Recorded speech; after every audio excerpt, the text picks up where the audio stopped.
চিরদিনই তুমি যে আমার সমকালীন বাংলা চলচ্চিত্রের ইতিহাসে একটি মাইলফলক। ২০০৮ সালে মুক্তিপ্রাপ্ত এই ছবিটি পরিচালনা করেছেন রাজ চক্রবর্তী। এই সিনেমার মাধ্যমেই রাহুল বন্দ্যোপাধ্যায় এবং প্রিয়াঙ্কা সরকারের অভিষেক ঘটে।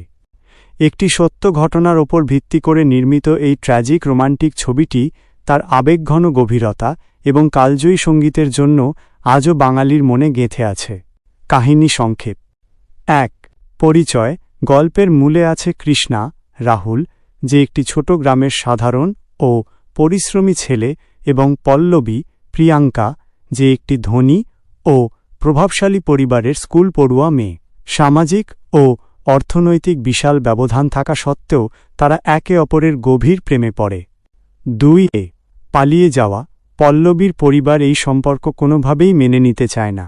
জীবনের ভয়ে এবং একসাথে থাকার তাগিদে তারা পালিয়ে কলকাতায় চলে আসে। শহরের বস্তিতে মানবেতর জীবনযাপন এবং চরম দারিদ্র্যের মধ্যেও তাদের ভালোবাসা ফুরিয়ে যায় না।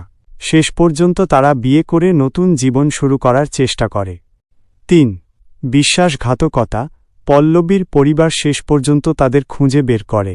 আবেগপ্রবণ কথা এবং মেনে নেওয়ার মিথ্যে প্রতিশ্রুতি দিয়ে তারা দম্পতিকে বাড়িতে ফিরিয়ে আনে, কিন্তু আসলে তা ছিল একটি ভয়াবহ ফাঁদ।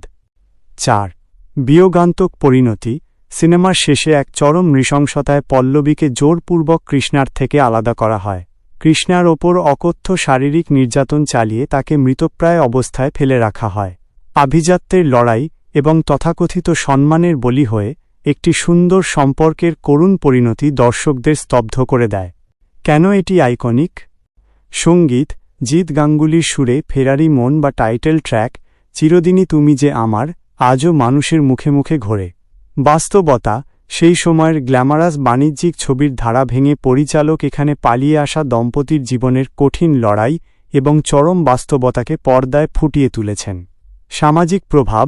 ছবিটি সমাজে অনার কিলিং এবং শ্রেণীবিদ্বেষ নিয়ে এক বিশাল আলোচনার জন্ম দিয়েছিল। চিরদিনই তুমি যে আমার সমকালীন বাংলা চলচ্চিত্রের ইতিহাসে একটি মাইলফলক। ২০০৮ সালে মুক্তিপ্রাপ্ত এই ছবিটি পরিচালনা করেছেন রাজ চক্রবর্তী। এই সিনেমার মাধ্যমেই রাহুল বন্দ্যোপাধ্যায় এবং প্রিয়াঙ্কা সরকারের অভিষেক ঘটে। একটি সত্য ঘটনার ওপর ভিত্তি করে নির্মিত এই ট্র্যাজিক রোমান্টিক ছবিটি তার আবেগঘন গভীরতা এবং কালজয়ী সঙ্গীতের জন্য আজও বাঙালির মনে গেঁথে আছে। কাহিনী সংক্ষেপ। ১. পরিচয়। গল্পের মূলে আছে কৃষ্ণা রাহুল, যে একটি ছোট গ্রামের সাধারণ ও পরিশ্রমী ছেলে, এবং পল্লবী প্রিয়াঙ্কা,